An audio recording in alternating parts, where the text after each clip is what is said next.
കഴിഞ്ഞ 1-2 പ്രാവശ്യം ഖത്തർ എയർവേസിൻ്റെ ഫ്ലൈറ്റിൽ ഞാൻ ട്രാവൽ ചെയ്യുമ്പോൾ അപ്പം അതിൽ ഈ മൂവി സെക്ഷനിൽ ഇൻസ്പിറേഷണൽ ഡോക്യുമെൻ്ററി ഒരു സെക്ഷനുണ്ട്. അതിൽ ട്രാവൽ ചെയ്യുന്നവർ എനിക്കറിയത്തില്ല വേറെ ഫ്ലൈറ്റ്സിൽ അതുണ്ടോയെന്ന് എനിക്കറിയില്ല. പക്ഷെ ഇതിൽ ചില ഇൻട്രസ്റ്റിംഗ് ആയിട്ടുള്ള ഡോക്യുമെൻ്ററീസ് ഉണ്ട്.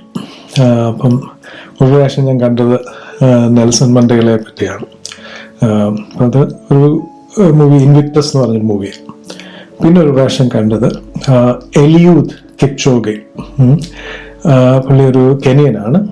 അപ്പം ഞാൻ കഴിഞ്ഞ വർഷം കെനിയയിലൊക്കെ ഒന്ന് ട്രാവൽ ചെയ്യുന്നതായിട്ട് തോന്നി. അപ്പം എനിക്കത് കുറച്ച് ഇൻട്രസ്റ്റിംഗ് ആയിട്ട് തോന്നി. കെനിയനാണ്. He was a marathon runner മാത്രമല്ല, പുള്ളിയാണ് ആദ്യമായിട്ട് 2 മണിക്കൂറിൻ്റെ അകത്ത് ഒരു ഫുൾ മാരത്തൺ ഓടി ഒരാൾ. അതൊരു എക്സ്പെരിമെൻ്റൽ രീതിയിൽ ഒരു ഓടിയാണ്. ഒരു മനുഷ്യനത് പറ്റുമോ എന്നുള്ള രീതിയിൽ സയൻറ്റിഫിക്കായിട്ട് ആ ഒരു എക്സ്പെരിമെൻ്റൽ ഒരു മാരത്തൺ റണ്ണാണ്. He actually did marathon under 2 hours. അപ്പം അത് ഭയങ്കര ഒരു ഇൻട്രസ്റ്റിംഗ് ഡോക്യുമെൻ്ററി ആയിട്ട് എനിക്ക് തോന്നി. അപ്പോൾ അതിൽ ആ കൂട്ടത്തിൽ ഒരു പ്രോബ്ലം വന്നതെന്ന് പറഞ്ഞാൽ, ഏത് നല്ല കാര്യം ചെയ്യുമ്പോഴും അതിൽ ക്രിട്ടിക്സ് ഉണ്ടാവുമല്ലോ. അപ്പോൾ ഇതിൽ ഒരു ക്രിറ്റിസിസം എന്ന് പറഞ്ഞാൽ, പുള്ളി ഉപയോഗിക്കുന്ന ഷൂ നൈക്കിയുടെ ഷൂ ആണ്. അപ്പോൾ അതിന് ബൗൺസ് കൂടുതലാണ്. അത് കാരണമാണ് പുള്ളിക്ക് അങ്ങനെ അത്രയും ഫാസ്റ്റായിട്ട് ഓടാൻ പറ്റുന്നത്. അപ്പോൾ സില്ലി ആയിട്ടുള്ളൊരു ക്രിറ്റിസിസമാണ്. അപ്പോൾ എന്തെങ്കിലും നല്ലത് ചെയ്താലും അത്രയും എഫേർട്ട് ഇട്ട് ഒരു കാര്യം നല്ലത് ചെയ്യുമ്പോൾ അതൊരു വലിയൊരു അച്ചീവ്മെൻറ്റും മറ്റുള്ളവർക്കാണെങ്കിലും അത് ഡ്രീം ചെയ്യാനും അത് മോഡൽ ചെയ്യാനും ഒക്കെ ഒരാളൊരു ട്രെൻഡ് സെറ്റ് ചെയ്യുമ്പോഴത്തേക്ക് അതിലും എന്തെങ്കിലും കുറ്റം കണ്ടുപിടിക്കുക എന്നുള്ള മനുഷ്യ സ്വഭാവമാണ്. കഴിഞ്ഞ ദിവസം നമ്മൾ പറഞ്ഞു, കർത്താവ് ഹീൽ ചെയ്യുമ്പോഴാണെങ്കിൽ പോലും കർത്താവിനെ കൊല്ലണമെന്നുള്ള പരീക്ഷന്മാർ ചിന്തിക്കുന്നു. അപ്പം ഈ പറഞ്ഞ പോലെ നൈക്കിയുടെ ഷൂ ഉപയോഗിക്കുന്നതുകൊണ്ടാണ് ഇദ്ദേഹത്തിന് ഇത്രയും ഫാസ്റ്റായിട്ട് ഓടാൻ പറ്റുന്നത്. അപ്പം അത് ഫ്രോഡാണെന്നൊക്കെ ഉള്ള രീതിയിലുള്ളൊരു കോൺട്രവേഴ്സി ഉണ്ടായി. അപ്പം അതിൽ പുള്ളി വളരെ കാമായിട്ട് ശാന്തമായിട്ട് പറഞ്ഞൊരു കാര്യം എന്ന് പറഞ്ഞാൽ, അങ്ങനെ ഷൂസാണ് ആ ഒരു വിന്നിങ് ഫാക്ടർ എങ്കിൽ വേറെ ആരും വേണേലും ഓടിക്കോട്ടെ, കോച്ചസ് ആണെങ്കിലും എല്ലാം പറഞ്ഞതാണ്. ഷൂസാണ് ഒരു സൊല്യൂഷൻ എങ്കിൽ ആ ഷൂസ് അങ്ങ് ഉപയോഗിച്ചാൽ പോലെ. അപ്പം ഓഫ് കോഴ്സ് പുള്ളിയുടെ ഒരു റുട്ടീൻ എന്ന് പറയുന്നത് പോലും ഏകദേശം ആഴ്ചയിൽ 220 കിലോമീറ്റർ ഓടുന്നുണ്ട്. അപ്പം അതിൻ്റെ കൂടെ ഡയറ്റ് ആണെങ്കിലും വളരെ സ്ട്രിക്റ്റ് ആയിട്ടുള്ള ഡയറ്റും കാര്യങ്ങളൊക്കെ നോക്കിയിട്ടാണ് 2019 ഇത് സംഭവിക്കുന്നത്. അപ്പം ഇനി ഇപ്പം ഇതിൻ്റെ പുറകിൽ ബിഹൈൻഡ് ദ സീൻസ് എന്തുമാത്രം ആൾക്കാരുടെ എഫേർട്ട് ഉണ്ട് ഏത് ഒരു അച്ചീവ്മെന്റിന്റെ പുറകിൽ. അപ്പം ഇത് ആലോചിച്ച കൂട്ടത്തിൽ ഞാൻ ചിന്തിച്ചെന്ന് പറഞ്ഞാൽ, ഡേവിഡ് ഗോലിയാത്തിനെ ഫേസ് ചെയ്യാൻ പോകുമ്പോഴാണെങ്കിൽ പോലും ഡേവിഡിന് കിങ് തന്നെ ഓഫർ ചെയ്യുന്നുണ്ട് കിങ്ങിന്റെ ആർമർ. അപ്പം ആ പറിച്ചട്ടയൊക്കെ. അപ്പം ശരിക്കും പറഞ്ഞാൽ അവിടെ പലപ്പോഴും ആൾക്കാര് ആ ടൈപ്പ് ഓഫ് ബാറ്റിൽ തോറ്റുപോകും. കാര്യം അവർ വിചാരിക്കും, കിങ്ങിന്റെ ഉടുപ്പിട്ടുകൊണ്ട് പോകുന്നു. പക്ഷെ ഡേവിഡ് ഇതിലൊന്നും അല്ല ആശ്രയിച്ചിരുന്നു. ഡേവിഡിന്റെ ആ വിന്നിങ് സീക്രട്സ് എന്ന് പറയുന്നത് ഹി ഹാഡ് എ ഹാബിച്വൽ, ഒരു ലൈഫ് സ്റ്റൈലായിട്ട് കൊണ്ടുവരുന്ന. He was a man after God's own heart എന്ന് പറഞ്ഞ് ഹി ഹാഡ് എക്സലന്റ് ഹാബിറ്റ്സ്.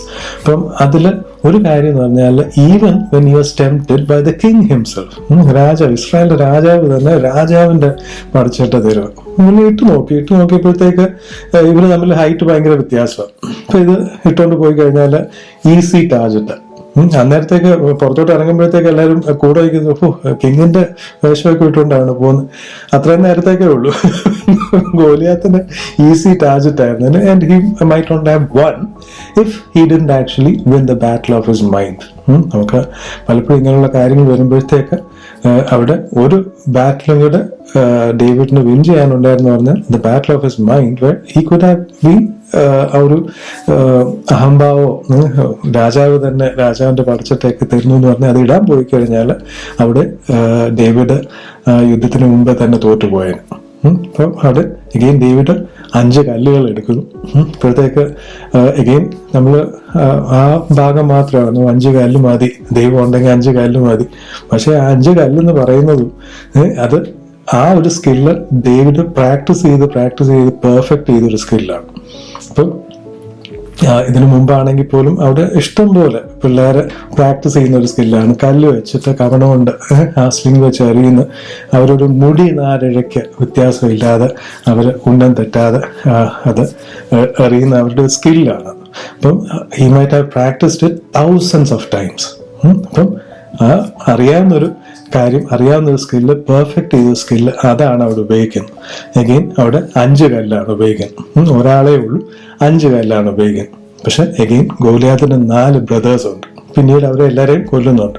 അപ്പം ഗോലിയാത്ത് 40 ദിവസമായിട്ട് ഗോലിയാത്ത് അവിടെ വിൻ ചെയ്തുകൊണ്ടിരിക്കുക. എങ്ങനെ വിൻ ചെയ്തുകൊണ്ടിരിക്കുന്ന? ഗോലിയാത്ത് 9 അടി 9 ഇഞ്ച് പൊക്കം. ഇപ്പൊ പുള്ളിയെ കാണുമ്പോൾ തന്നെ പേടിച്ചു. പുള്ളിയുടെ പടച്ചട്ടയും കാര്യങ്ങളും ഒക്കെ എന്ന് പറഞ്ഞാൽ 100 കണക്കിന് കിലോയാണ് അതിന്റെ വെയിറ്റ് എന്നൊക്കെ പറയും. അപ്പൊ അത്രയും ഹ്യൂജ് ഒരാള്. എന്നിട്ട് പുള്ളി സംസാരിക്കുന്നതാണെങ്കിൽ പോലും നിങ്ങൾ ആരെങ്കിലും ഉണ്ടെങ്കിൽ നമുക്ക് ഒരാളായിട്ട് ഫൈറ്റ് ചെയ്യാം, ആരെങ്കിലും ഉണ്ടെങ്കിൽ നമുക്ക് ഫൈറ്റ് ചെയ്യാം, I defy the armies of Israel എന്നൊക്കെ ഉള്ള രീതിയിൽ ചാലഞ്ച് ചെയ്തതാണ്. പുള്ളി അവിടെ ചെയ്യുന്ന ഒരു കാര്യം എന്ന് പറഞ്ഞാൽ ഇതേപോലെ തന്നെയാണ് സെയ്ത്തനാണെങ്കിലും ആൾക്കാരെ കൺട്രോൾ ചെയ്യുന്നു. അപ്പം അവിടെ ശരിക്കും പറഞ്ഞാൽ ഡേവിഡ് വരുമ്പോഴത്തെ ഡേവിഡിന് ക്ലിയർ ആയിട്ട് അറിയാം ഇവൻ ജസ്റ്റ് ബ്ലഫ് ചെയ്യോ, ഇവന് ഒരു ചാൻസും ഇല്ല ജയിക്കാനായിട്ട്. കാര്യം ദൈവത്തിന്റെ ഫേവർ എന്ന് പറയുന്നത് ദൈവജനത്തിന്റെ മുകളിലാണ്. പക്ഷെ ഈ ദൈവജനം തന്നെ ബാക്കി കാര്യങ്ങൾ, ആർമിയും കാര്യങ്ങളും എല്ലാം ഉണ്ട്, എല്ലാം പ്രാക്ടീസ് ചെയ്യുന്നുണ്ട്, ഭയങ്കര സ്കില്ലും സ്ട്രെങ്ത്തും വാറെല്ലാം ഫിസിക്കൽ കാര്യങ്ങളെല്ലാം അവർ ചെയ്യുന്നുണ്ട്. പക്ഷെ അവർ തോറ്റുപോയെന്ന് പറഞ്ഞാൽ അവരുടെ മനസ്സ് ദൈവത്തില് ഏകാഗ്രതയോടെ ആ വചനം ധ്യാനിക്കുന്നതിലും വചനം വിശ്വസിക്കുന്നതിലും ആ വിശ്വാസം അനുസരിച്ച് കാര്യങ്ങളെ കാണുന്നതിൽ അവർ തോറ്റുപോയി. അവർ പുറമേ ഉള്ള കാര്യങ്ങൾ കാണുകയും പിന്നെ ഗോലിയാത്ത് പറയുന്ന കാര്യങ്ങൾ അവർ വിശ്വസിക്കുകയും ചെയ്തു. അതായത് ദൈവത്തിന്റെ സത്യവചനം, അവരുടെ മുകളിലുള്ള ആ നിയമങ്ങളും കാര്യങ്ങളും എല്ലാം, അവരുടെ പ്രൊട്ടക്ഷൻ, ഇതെല്ലാം അവർ മറന്നുപോയി. ഡേവിഡ് അത് വിശ്വസിച്ചു.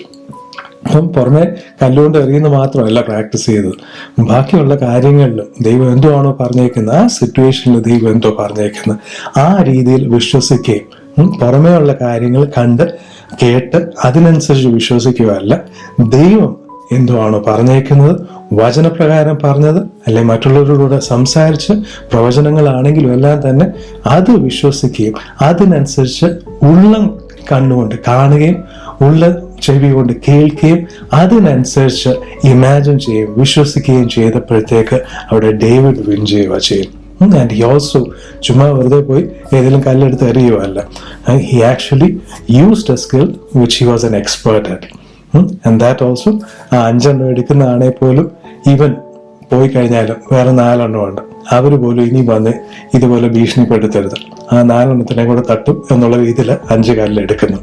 അപ്പം പറഞ്ഞതെന്ന് പറഞ്ഞാൽ നമ്മൾ ചില എലമെന്റ്സ് മാത്രം നോക്കിയിട്ട്, നേരത്തെ ഷൂസിന്റെ കാര്യം പറഞ്ഞ പോലെ ആ ഷൂസ് ഉള്ളതുകൊണ്ടാണ് ജയിച്ചത്, ആ കല്ലും മതി, കല്ല് ആ ഒരു ടൈം വരുമ്പോഴത്തേക്ക് നമ്മുടെ കയ്യിൽ കല്ലുണ്ടോ അത് മതി, അല്ല, ആ വിശ്വാസം എന്നുള്ളതും ആ കല്ല് ഉപയോഗിക്കുന്നതാണേലും ഇതെല്ലാം തന്നെ ഡെയിലി പ്രാക്ടീസിൽ നിന്ന് വർഷങ്ങളോളം പ്രാക്ടീസ് ചെയ്ത് കഴിഞ്ഞിട്ടാണ്. ഇപ്പൊ എലിയൂതാണെങ്കിലും അത്രയും 220 കിലോമീറ്റർ എല്ലാ ആഴ്ചയിലും ഓടുന്നു, എല്ലാ ആഴ്ചയിലും സ്ട്രിക്റ്റ് ആയിട്ടുള്ള ഡയറ്റും, ഇതൊരു ടീം തന്നെ അതിന്റെ പുറകിൽ വർക്ക് ചെയ്തിട്ടാണ് അങ്ങനൊരു റെക്കോർഡ് പുള്ളി ക്രിയേറ്റ് ചെയ്യുന്നു.